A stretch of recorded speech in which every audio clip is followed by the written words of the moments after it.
Well, for every transaction, there has to be a good to be sold or goods to be bartered for and funds.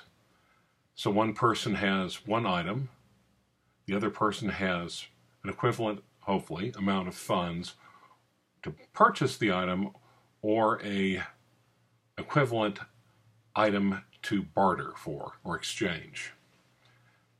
Now, there's something else that's not really covered during this, and that's knowledge or expertise.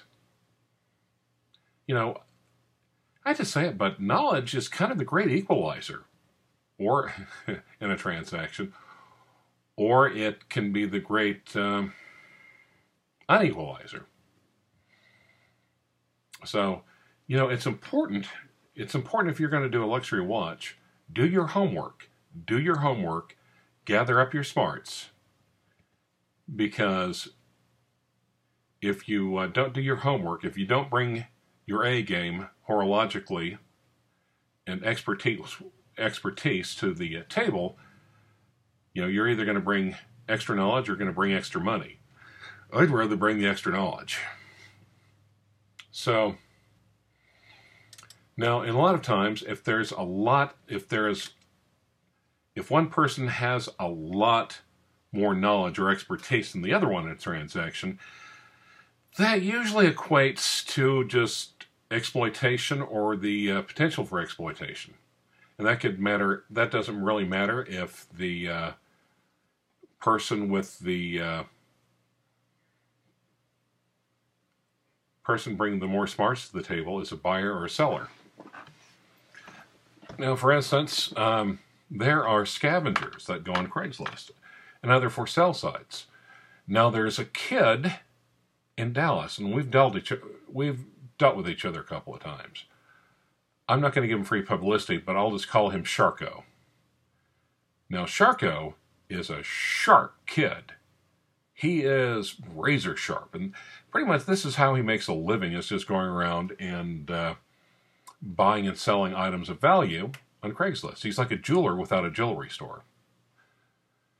So, actually, what he has to do is bring knowledge of the item, approaching potential sellers on Craigslist or OfferUp or other similar sites, and has to bring enough information, knowledge, and expertise to talk the sellers down.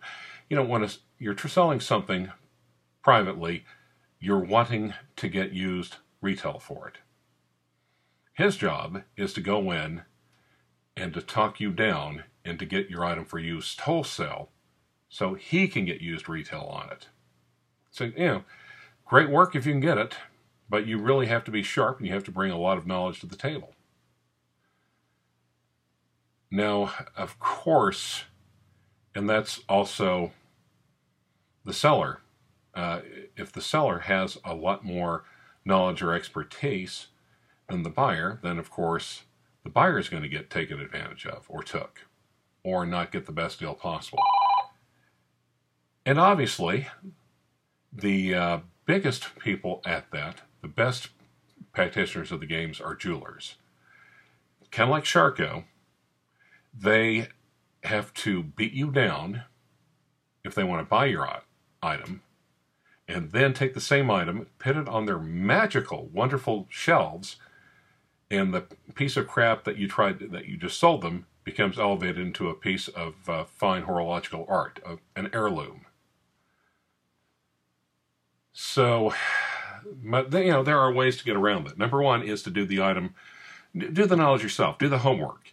Look at the pros and the cons. Make sure that you know everything about the item that you want to buy or sell as possible.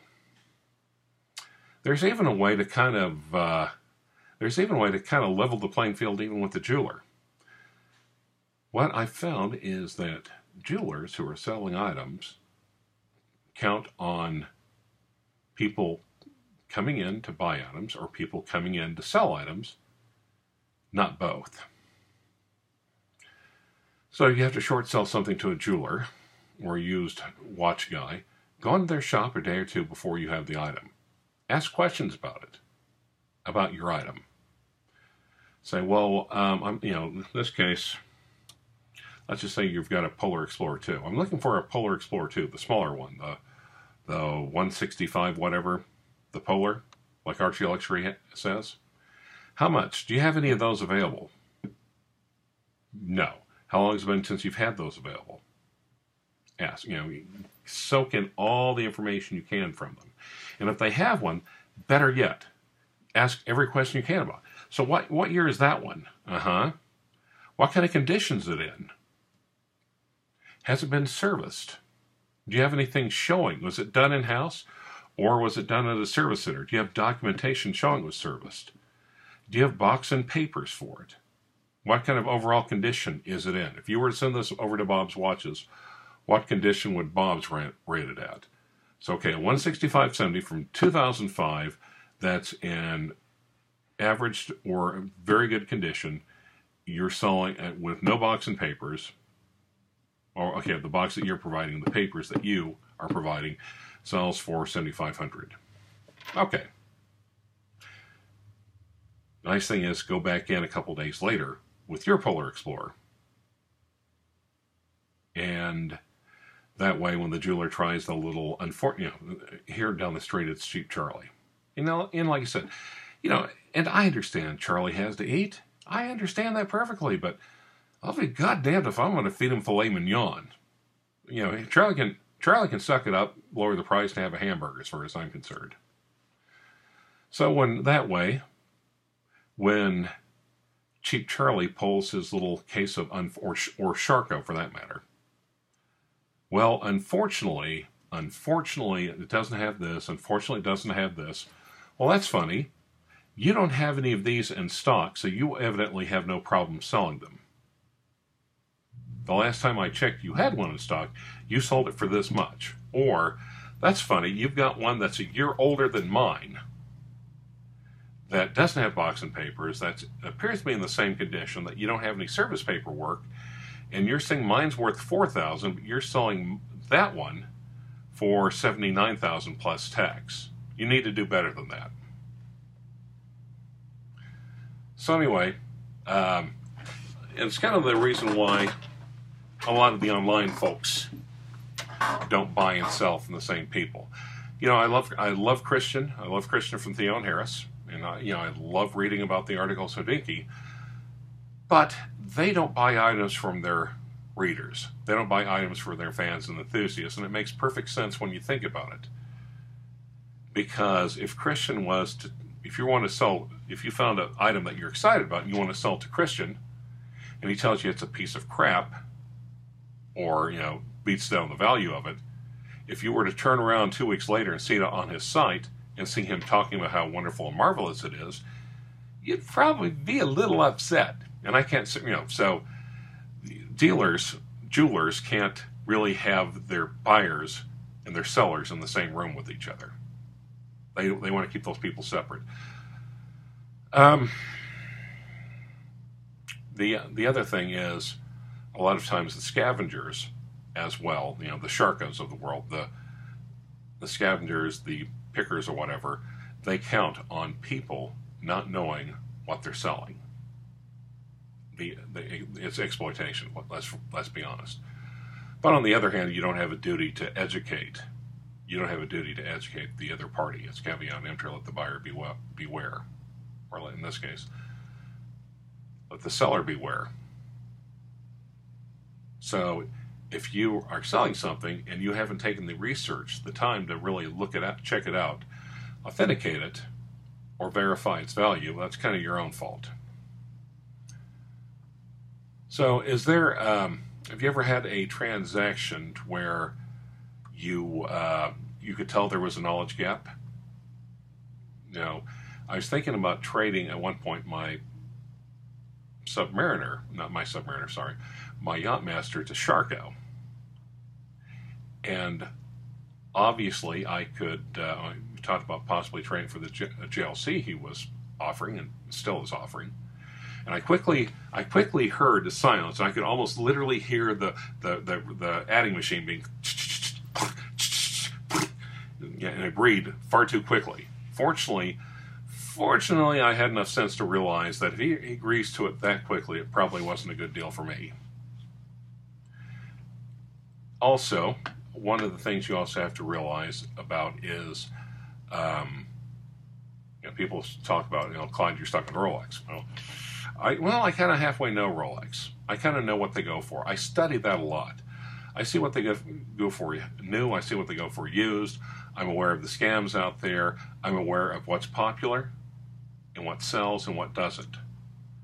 So for me to go into another brand, I'm very hesitant to, because I'm stepping from relative safety, relative expertise, to being just another hick or hayseed or rube. So when you go into every transaction, you have to ask yourself, who's probably bringing the most knowledge to the table? Am I the rancher? Or if I go into this, am I going to be the livestock? Always a good question. And sometimes you really don't know. So the other thing, oh my God, I could kick myself for this. And it could be that's like, when I say this, maybe everyone out there is cracking open their beer or their adult beverages or soft drinks and saying, no shit, dumbass. And you might be. But I cannot, and I'm almost ashamed to admit this, but if I thought about it, I'd be running around taking a halfway decent pair of reading glasses. Get a loop. If you're going to buy a watch, get a freaking jeweler's loop. There is no reason not to have so. That would have saved me so many mistakes. That would have saved me so much money. As a matter of fact, I've got a nice one on a strap. I'm going to Amazon, and I'm just going to carry a spare one in my car. That way, if I need it at any point, I can just reach in the center console, pull it out, check that sucker out. And it could be, maybe I'm the only person who didn't realize that. And if so, anyway, are there any points that I have missed out on? Is there something I didn't get right? Is there something vital I've overlooked? I wouldn't be surprised. I know this is really, really lengthy, but honestly, and before you do anything, I hate to say it, Archie, for a beginner, is an excellent resource. Check out Hodinkee. Read. Check out, if you're going to do Craigslist, check out Craigslist for your entire area. Do it for weeks before you pull the trigger. Anyway, I hope that helps, and if not, then at least I've amused you with what a dumbass I am. Have a good one. Halfway through the week. Bye.